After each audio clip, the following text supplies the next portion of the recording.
Local 10 News has obtained the crash report from a deadly air ambulance crash in 2013 off the coast of Fort Lauderdale. All 4 people on board were killed, and now we're learning the pilot and co-pilot were not qualified to fly that aircraft. Local 10's Michael Seiden has our one and only exclusive. It was supposed to be an uneventful ending to a medical mission, a Learjet, just like this one, taking off from Fort Lauderdale bound for Mexico, carrying a doctor and a nurse who had just dropped off a patient at a hospital in South Florida. But minutes into the flight, something went terribly wrong. Not possible. 180, we're gonna do a 180, and we're gonna land. Mayday. The air ambulance plunged into the Atlantic, killing all 4 people on board. Tonight, investigators are revealing the cause, blaming the 2013 tragedy on an engine malfunction. They're also placing the blame on the pilot and his co-pilot.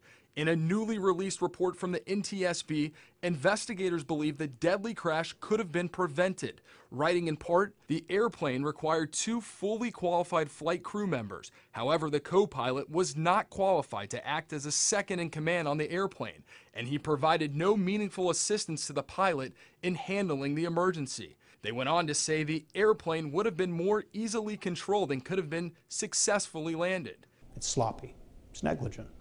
Attorney Curtis Mace practices aviation law in South Florida. He's not affiliated with this case. What's striking about it is that they had the training and the tools to save themselves and the plane, and they just didn't follow them. Curtis says he's stunned because the pilots never bothered to go through a pre-flight checklist. They hopped in and they took off, and that is just fundamentally unsafe.